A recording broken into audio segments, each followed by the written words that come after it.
Hi, this is Brendan Davis from Bedrock Games and the Bedrock blog, and I'm here with Adam Balderstone for another episode of Bedrock and Balderstone.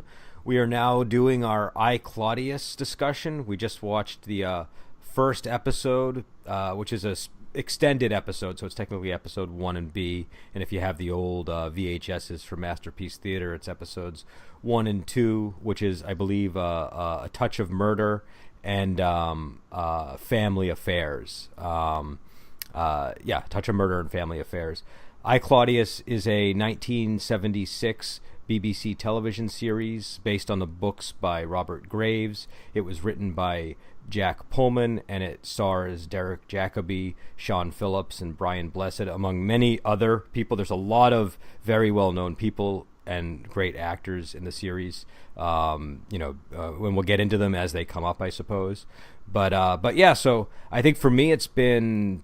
the last time I saw this series was 2012 when I was working on Servants of Gaius, and I think you said the last time you saw it was in the 90s, maybe. Yeah, and I actually saw it when it first aired too. When I was like, 4 or 5, my parents were big fans of the show, and I remember the opening credits of the show would always really freak me out, like the music and the snake. It's like, oh, there's a scary show on. I'd have to like run off for a while. Then it would just be people talking, so it was okay. Unless my mom was watching it while I was in her womb, which is possible. I don't believe I saw it when it first aired. I first saw it actually, I think in the 90s. I think that's when I first became aware of it. I got into really deeply into Rome in high school, and somehow I don't know how I stumbled on the series at some point, and then it turned out that I had a cousin in the family who, like when it aired, he was a huge Claudius fan, and he was one of these guys that was he didn't scream Claudius fan the way that he's sort of a contractor type who drank coffee and smoked and laughed a lot and didn't and then I remember I was watching Claudius and he came in and he was like, oh, that Livia, she's something, and it turned out not only did he know everything about the show, he knew like everything about Rome, and Wow. I discovered that this guy who I didn't really know that well turned out to be like one of the one of the people in our family who really knew a lot about history in that period, and so I always think he passed away a few years ago, so I always think of him whenever I watch the series. But I discovered it in the 90s, and I remember I had to go to the library and take out copies of the VHS to watch it at the time. That was my was my access to it, and then I ended up buying the VHSs, and then when it came out on DVD, I got the DVDs. And then when the Acorn version came out, I got the Acorn version. So it's sort of like I'm a little bit obsessive about always having copies of this. Well, I think library in the early 90s was when I first really watched it as someone who could follow it, because I saw it at the library. I'm like, whoa, it's that show that used to freak me out when I was a little kid. I'm going to watch this. So I imagine maybe that was when the VHS release came out or something, would be my guess, because that's when it hit my radar again. And I'm trying to remember what brought it to my. I don't know how I stumbled on it. I mean, eventually, I guess I would have hit it eventually, and it just would have come on my radar. But I recall when I first saw this program, I could not stop watching it. Like I don't think I've ever been as just drawn in to a show. And granted, I had a pre-existing interest in the topic, but I hadn't read the books. At that point, I read the books after I saw it, and I had seen plenty of things Roman that didn't appeal to me, and I think what worked about it so much was the fact that it wasn't like a lot of the other Roman entertainment that you normally find. It was so much more focused on the characters and just the little tiny details of all this court intrigue that. I don't know. I remember like racing to the library to get the next video so I could continue the story, and being like really sad when I got to the end, like it was over, and I was never going to have that same experience again. And I never have that. Like I'm not that type of person with movies. Like I don't get that. I've never had a film or a series affect me as much as this one did for whatever reason.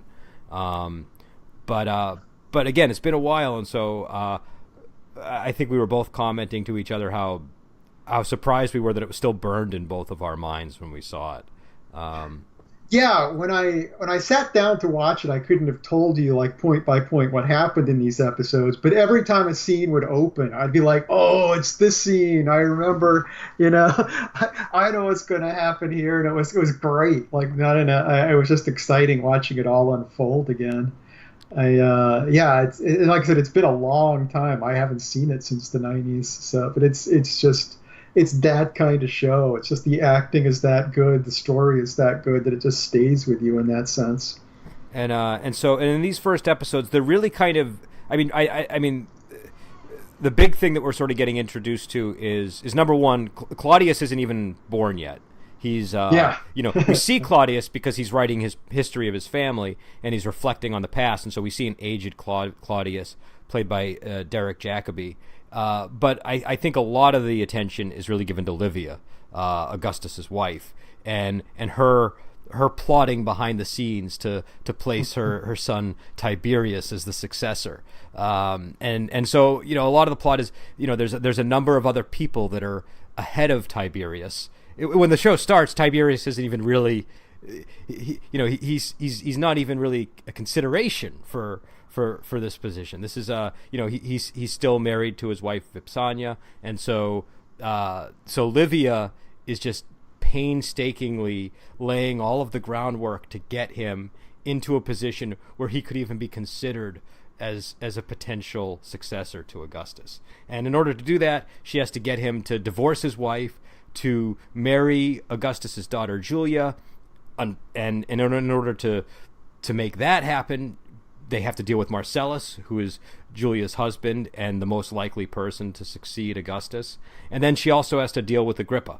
And she has to contend with her own son, too. She has two sons, Tiberius and Drusus. And Drusus is he has strong Republican sentiment. Republican in the sense of he believes in the Republic versus, some kind of, single man rule. And so, yeah, so that, that's largely what the plot, I would say, is about with these two episodes.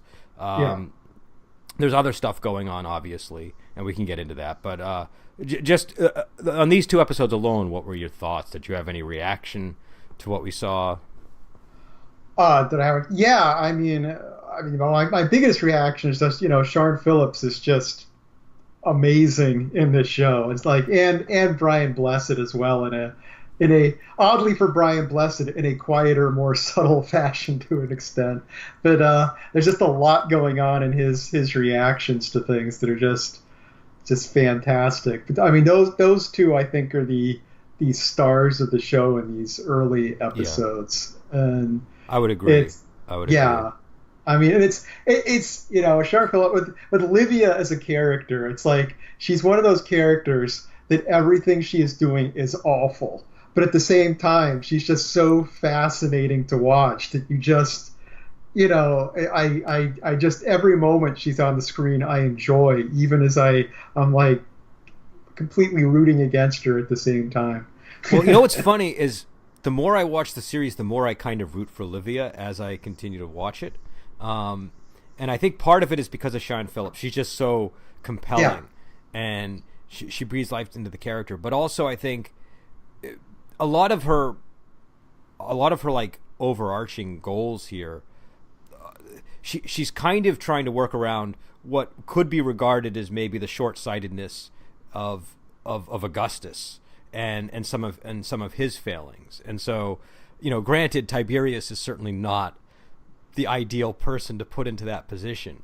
Yeah. But I feel like she has a strong sense of what would happen if Rome were to become a republic again. And maybe there's a solid argument to be made that Rome shouldn't be a republic at this point. There is. Yeah, I mean, I understand people being afraid of returning to the unstable Civil War days, if a republic happens. So I think there is a point there. I'm just not sure if that really is Livia's concern. I don't know. It's hard to say. Well, I think that's a good question we should examine as the series goes on, because at this point in the show, she hasn't really explained her personal motives that deeply yet, and I think we get more of it. And and I think that it's very ambiguous, kind of like you're saying. Like, is that, she often will, like just as an example, when at one point in the, I think it was the first episode, it might have been the second, but Augustus promises Agrippa after Marcellus dies that he'll marry Julia to him. Agrippa asks for that as sort of, because Agrippa's pushed away because of a rift with Marcellus, and Augustus has to sort of plead with him, and the thing he demands is to marry Julia, so he has more security in the in the family. And when he tells Livia about it, who's been doing all this plotting just to get Julia into a position where she can marry Tiberius, she's livid.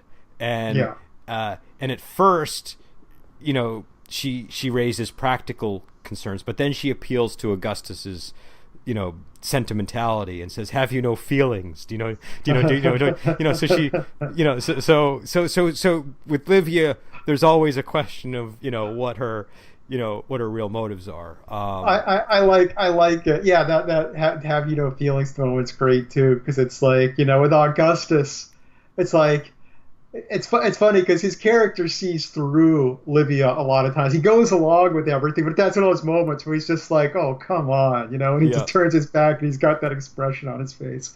So it's like, it's one of, I like that with Livia. They don't make her flawless, like a flawless manipulator. A lot of times people do see through her. They realize, oh, she really poisoned this guy. Yeah. But she's scary enough that even when her deceptions totally fall flat, people are still not going to call her on it because they're terrified of her. Well, and that's actually one of the most interesting things of the show, is trying to figure out who knows what when.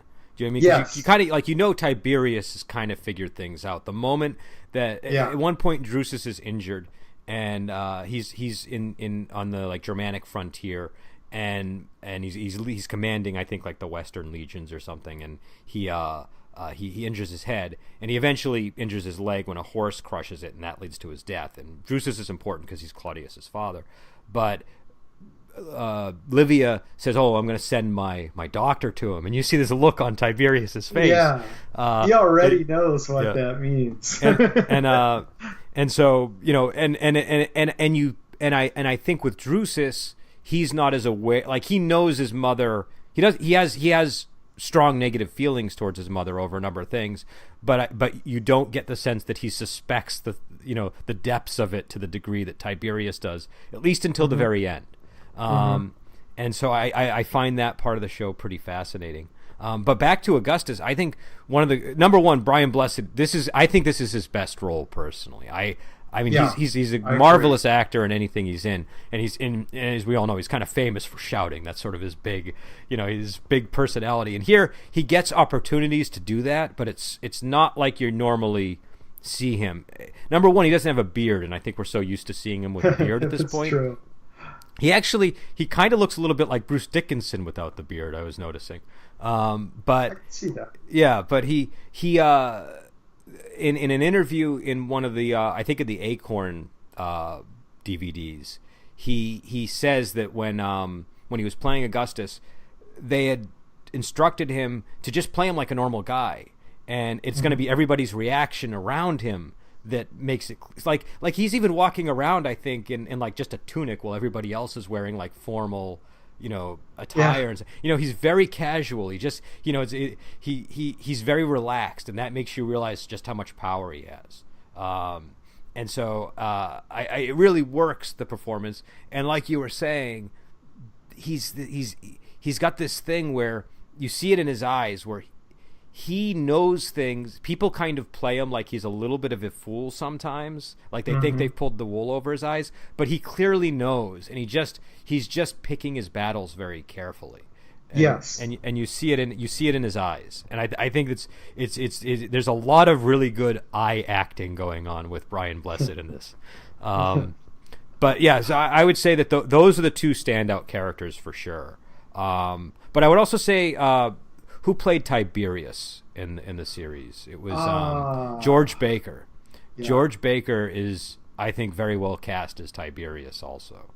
He is. Yeah. I mean, it's not a flashy role because he's a brooding, sad person. So it doesn't have the same potential to be exciting, but it's very, very effective. No, and I think it's also like a hard role to play too. Like I feel like, Hmm. because he has to keep it at a certain level. He can't, and he's kind of a complicated guy.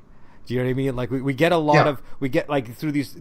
I mean, a lot of the focus is of course on Livia and her machinations, but there's there's a tremendous amount of care being placed into giving us a window into what motivates Tiberius at this point. And he's sort of at a turning point. He's this character who he knows he has a lot of darkness in him. And the thing I like about the Tiberius darkness is it doesn't feel like in a lot of times in movies and shows you'll have characters who are consciously dark and it doesn't feel like real darkness. This Yeah. feels like real dark, in part because you know about Tiberius and the historical figure he's based on, but also because of the way that he's portrayed here. You just get the sense that this guy has some deep, deep issues. Just in the, you know, in the show they kind of connect it to him being Livia's son, and Yeah. and all that. But the things that are tethering him to the light are his brother Drusus, and his wife Vipsania. And by the end of both of these episodes, those two things have been taken away. And the thing I like about that is you kind of always in the back of your mind throughout the series are wondering what would have happened if those characters had survived in the. No, well, Vipsania isn't killed, but I mean he's forced to divorce her, and that is the thing that that's sort of one of the big things that breaks him. Yeah. And so if he had been allowed to remain with her, and if his brother hadn't died, how would that have shaped his reign? You know?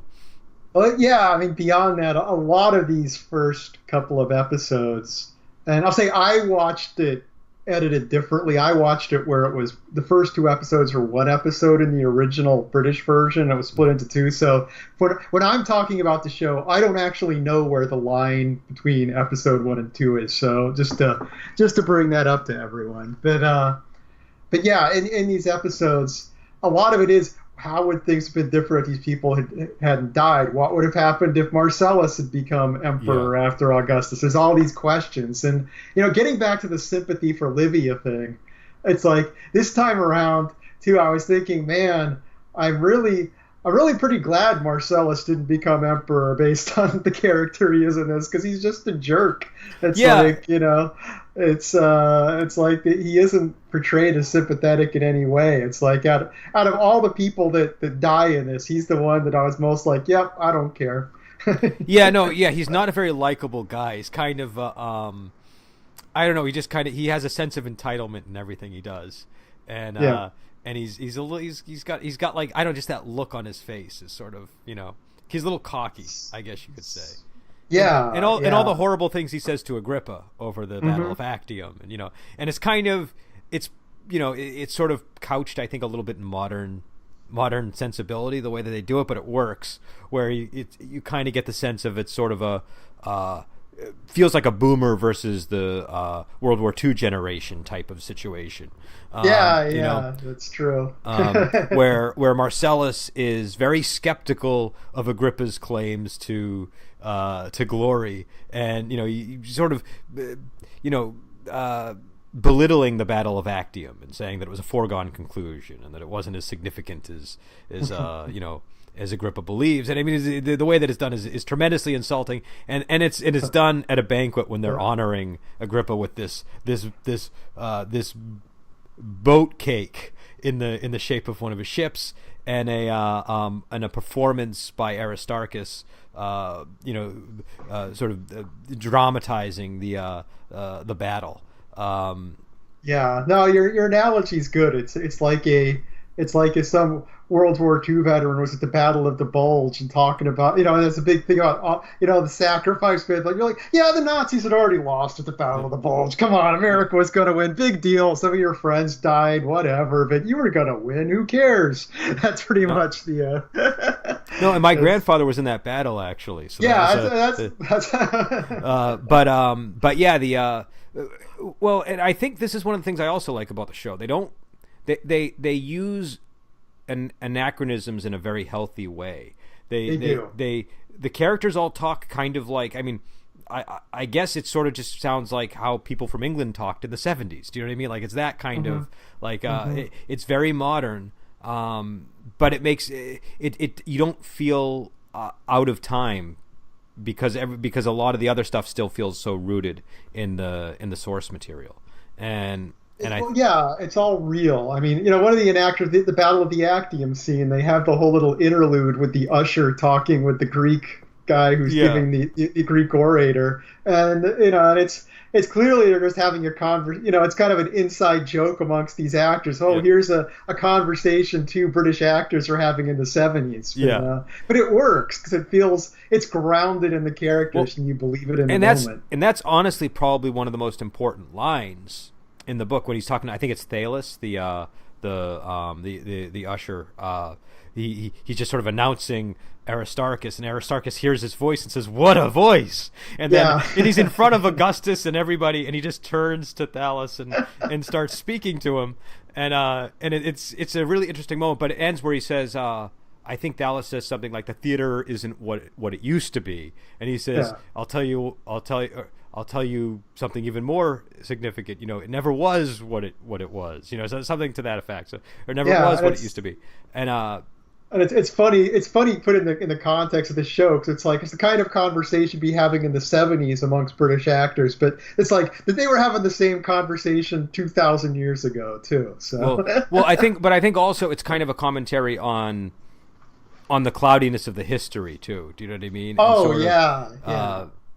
Like this is not, it's sort of, I don't know, it just sort of, it's like an interesting way to frame a historical miniseries, I think. But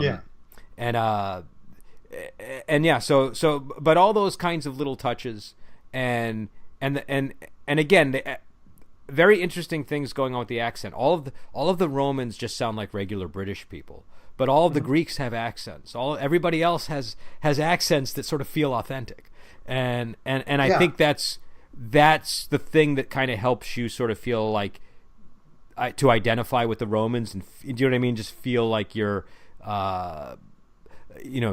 just sort of immerse yourself into those characters. It's something you notice a lot in anytime people are dealing with Rome. I notice they do interesting things with accents. In this case, they are using British accents to make us identify more with the Romans. But it seems like in what was it? Was Ben-Hur the one where they had all the Romans have British accents and all the non-Romans had American accents, so that you would identify with the non-Romans? Because it's an American production there. Yeah. But and it was a particular kind of British accent. It was sort of the one that Americans would associate more with villain roles. Then sort of here we're getting more of like they sound like regular people. Do you know what I mean? It sounds like well, you're getting back to the anachronism and little modern touches here and there. I mean, one thing that makes this very different than your traditional, Hollywood historical epic blockbusters they used to do back in the day is that they would try really hard in those kind of things to make everything noble and and just this kind of sense of distance. You weren't watching real people, you were watching these historical figures, whereas this show is trying to take people like Augustus and just make them normal people going about their day, which it's the exact opposite. Yeah, and what that allows for is every once in a while the sort of marbled historical figure will rise to the surface, and it's really impactful. But much of the rest of the time, he's sort of, he has all of these sort of ridiculous sayings, which come from the books, where, faster than boiled asparagus, and, all these little things that he says that just sound like something silly that your father would say. He's just a very sort of, he feels kind of like your dad almost, you know what I mean? Or like an uncle, or he's that kind of figure here. I like the way he occasionally forgets how scary he is to people. The conversation he has with Drusus, where Drusus starts touching on returning to the Republic, and then he kind of realizes, oh, what have I said here? And Augustus has this moment of kind of being offended, then kind of pulls back and is kind of, oh, I see where you're coming.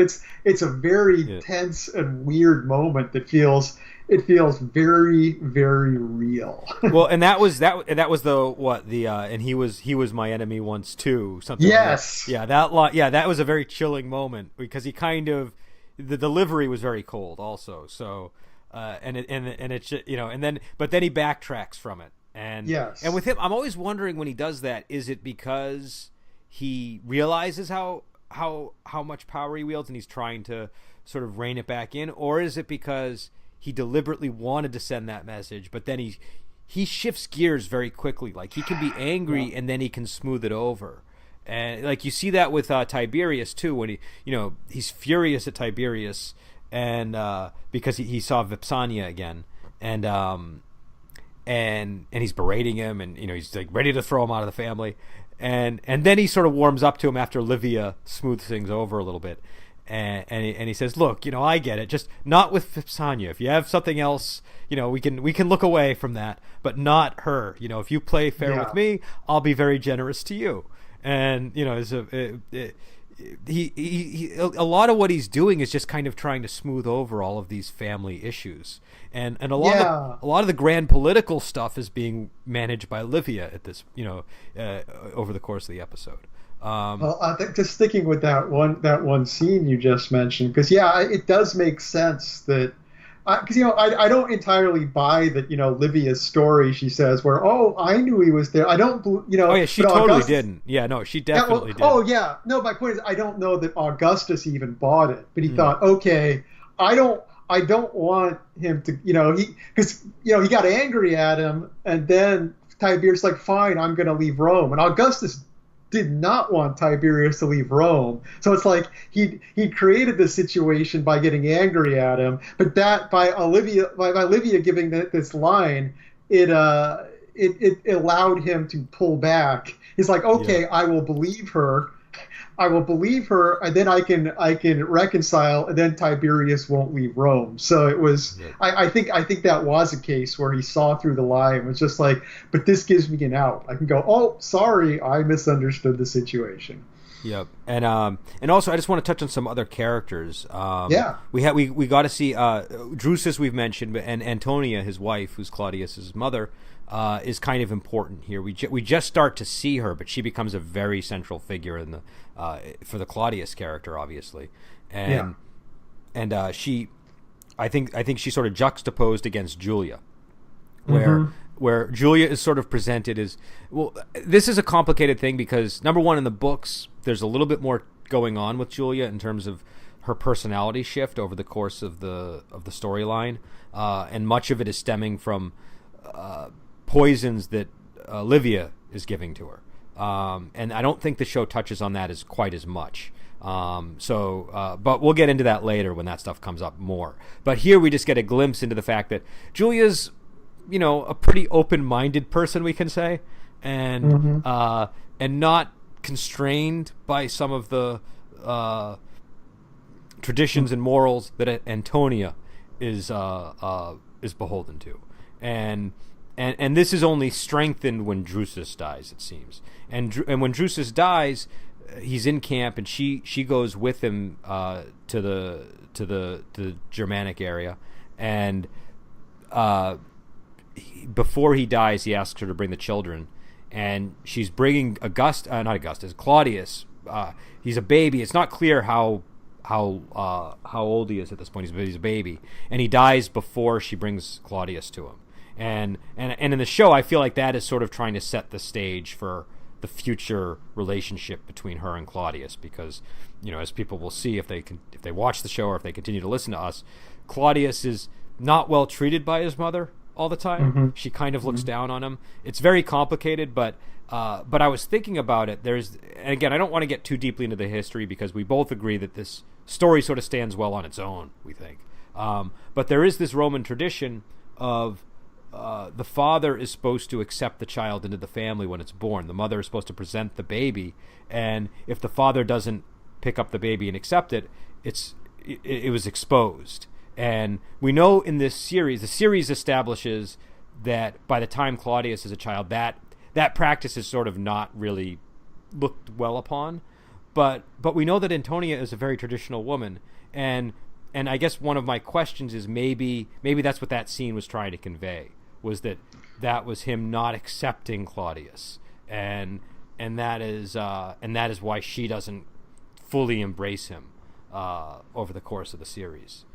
Yeah, that makes some sense, definitely. Which of course is ironic, as it's kind of brought up that Drusus is his father's son because he's a big proponent of the Republic, and of course Claudius will be the one who'll take up that as his big thing, over the course of it. So in a lot of ways, he is in the essential. That essential element, yeah. He is, that is kind of set up with the conversation with Drusus and Augustus.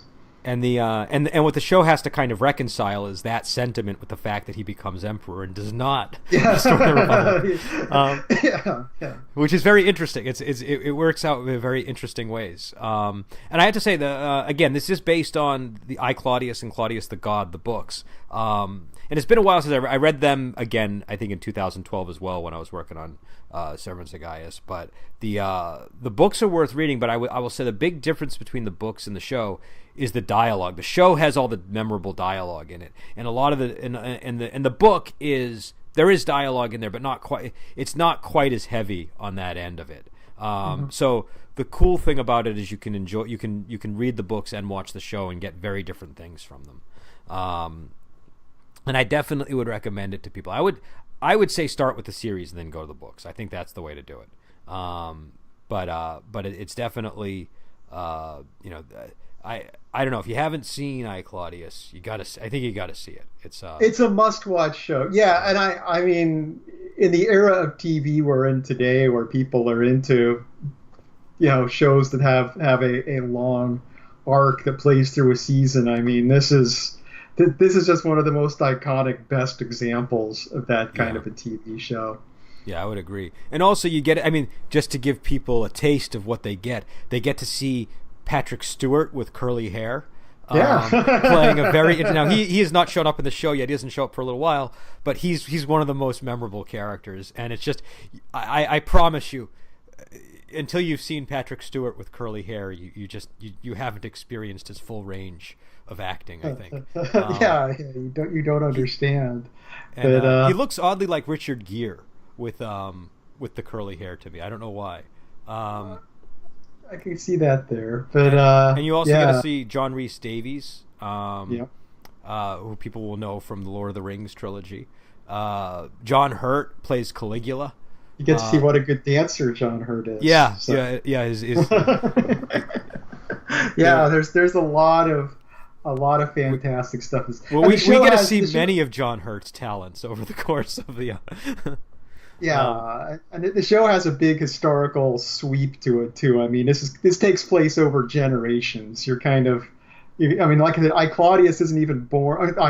Claudius isn't even born at the beginning of this episode, but it will go through his entire lifetime till he's an old man. So you get a real sense of a very significant era in history unfolding from the top. And it's interesting that they do a lot of interesting things with Claudius being in the womb. Like, first of all, he's not even a thought when the show opens, because I think Antonia, they point her out very early in the first episode, and she's not even an adult yet. And then in the second episode, I think, is when we see that she's, we see her and she's pregnant with Claudius.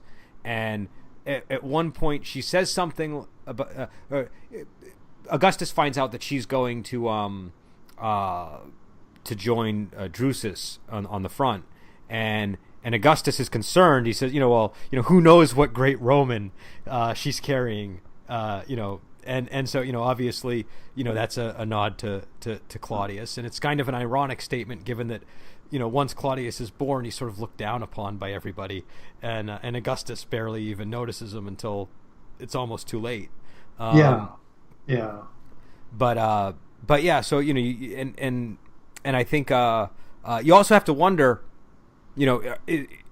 given that Augustus sort of warns about the risk of her riding a horse to the frontier and being away from Rome, if that is in any way partly responsible for because if people don't know, like Claudius he stammers, he has like one of his legs isn't very good. His mind is all there, but he is not considered an ideal Roman, and this is his sort of great struggle as a character. And so you sort of, is the show saying that, that's a product of his mother going to see Drusus. But yeah, that's an interesting angle. I hadn't considered that, but that makes some sense. It would also shed a little bit more light on maybe her attitude towards Claudius. Like maybe she carries some guilt, in addition to the other things we mentioned. It might there might be some guilt there, but we can get more into that relationship as it goes on. The other characters that we have to point out, because this becomes important, is Gaius and Lucius, the two boys. They become the next hurdles to Tiberius succeeding Augustus, and the episode ends with Livia sort of embracing them both, but you could say sort of they close up on her fingers, sort of clutching them, and I should point out to people the evil that Livia portrays in this is very sort of deliberately campy. Like it's not subtle. It's by design, and that's what makes it so entertaining. So you have to kind of know that going in, and I think that's one of the things that works about it. But she's literally clutching them like a predator, and she says, "We must take care of these boys." And Augustus, in a moment where I think we can both say he truly doesn't understand the significance of what's going on, he interprets it as the picture perfect Roman family, and his face is just washed over with this, isn't this beautiful kind of an expression. That is a moment where Augustus truly, we've debated, are there moments where he really understands? This is a moment where he does not understand what is going on at all here. But getting back to Livia, it is, we had the point earlier about, her feelings. Is she genuinely concerned about the return of the Republic and so on?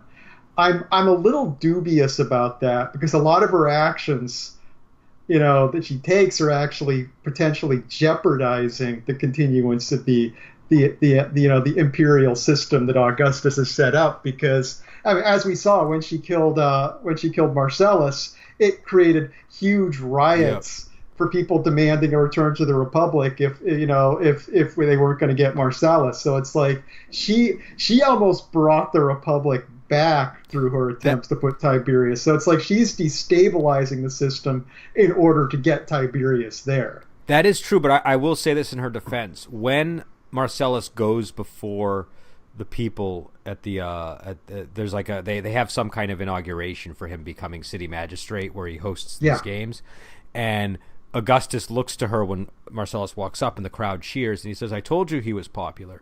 And you see a look of genuine shock on her. Like, it's very subtle, but she clearly is registering this information, and I think that shock is she realizes exactly what you're talking about. So I don't think she's blind to that, and I think she has two goals. I think number one, she wants to preserve stability in Rome, but number two, she wants to secure her own family. Do you know what I mean? She does. And so I think she's willing to take that risk. I think at times she underestimates how catastrophic some of her decisions are. But I tend to be in the camp of, I think, especially given her history, I think the stability of Rome is something that is important to her. I think there's a line later in the series, but we can talk about it when it comes up. But when she talks about the civil wars, and she seems to be coming from a perspective of very first-hand understanding of just what it means. You might be right. I haven't watched the show in 20 years or so. So, I mean, there's things there might be things I'm forgetting here. Well, I think there's enough ambiguity that we might have disagreement over it. You know what I mean? Like, it could be. That's true. So I think it'll be interesting when we get there, because I don't think this show, for all of its lack of subtlety around how for humor purposes, people will say things in a very maniacal way, or in a, it's just very clear that they're delivering a humorous line. Like there's a line where when Marcellus is sick and Livia is poisoning him, and Tiberius hasn't yet completely concluded that that's the case. She says to him, "Oh, I've been taking care of him personally." And Tiberius says, "Well, that's a shock to me. I never thought that you would have cared whether he lives or dies." And she's, "Oh, I care very much whether he lives or dies." Yeah. So, those kinds of lines are just peppered throughout the whole show. But for all of its lack of subtlety, I think that there are very subtle moments. Yeah, yeah. There is a lot of. You can miss some of the details sometimes. You don't see them until second or third viewing. Just a look in a person's eye and things like that. So I think yeah, because I interpreted the scene at the games where the he's very popular line and her reaction. I interpreted that as the moment where she goes, "Okay, I've really got to kill this guy." There's it's so I'm not saying I'm right and you're wrong, but I'm saying it's a point where we saw the same scene and we saw different things in it. And that's what's so interesting. That's why I'm saying for all this non-subtlety, that level of subtlety is present, and it allows for this ambiguity where, she could have been thinking that. My interpretation of it is she was saying, "Oh no, should I get rid of Mark? Should I be doing this?" That was my interpretation of it. And so, but again, I think we'll have plenty of fodder for discussing that as we go. I do want to mention one line that is probably my favorite from the whole series. I don't know why, but when Tiberius is talking with Drusus, and Drusus he gets his mom's not a nice person, but he doesn't get the extent of her evil ways. And Tiberius sort of grasps it at this stage. And Tiberius says, how is our mother? And he says, "Oh, they say a snake bit her once and it died." And it perfectly captures her as a character, but also, I mean, I don't know, it's just really funny. But yeah, so again, there's a lot of that kind of humor in the show. And yeah, so these are the first two episodes.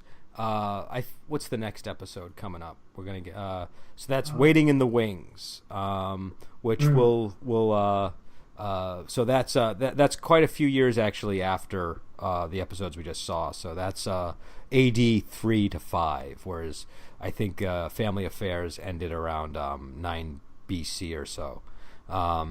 That's something that you get to see, that they do a really good job of advancing the time in this show and sort of indicating to you how much time has elapsed, but also showing the difference in the characters themselves. That this is now 9 years after the last scene or something, and the characters are slightly more gray, and one character is slightly more cold to another character, or their slip into alcoholism is deepened even further and further.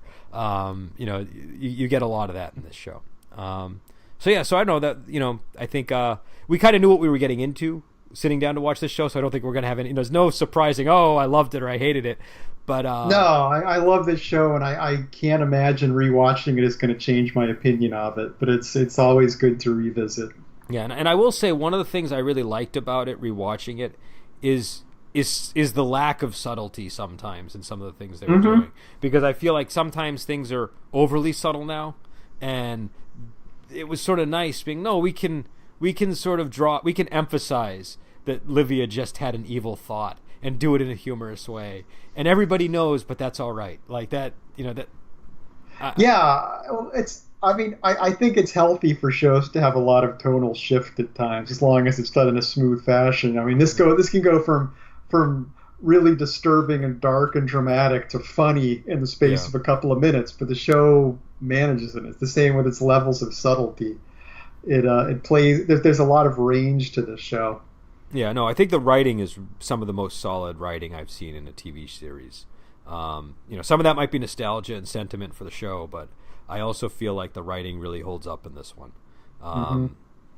And so again, we'll be back on. We don't know yet. We'll watch the next episode. We're going to probably do we're going to do 1 or 2 episodes at a time. What do you think's the better bet here? I can do two at a time. Do you have a preference on that? I can I don't go know. either way. Here's what I think we should do. I think you and I should talk about it, and we'll decide whether it's going to be better, because there's only 13 episodes. So whether it's better, or 12, whether it's going to be better to focus on single individual episodes or to do them two at a time, or mix it up from time to time. Sure. I think we'll need to, we can do it either way. But we'll be back on with more Claudius, and I think after that we were thinking of doing another Wuxia series, but this should be for the next several weeks. We'll probably be on Claudius, and this Friday we have Last Hurrah for Chivalry, and we'll have Deathblade on as a special guest. The Last Hurrah for Chivalry is an excellent Wuxia film. I encourage people to check it out before we have the discussion, and then participate in the discussion with us. And send us your questions. If you have any questions about Claudius, if you have any questions about Last Hurrah for Chivalry, feel free to send them, and we'll try to incorporate them into the discussions as these things go on. And until then, we will talk to you later.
Just my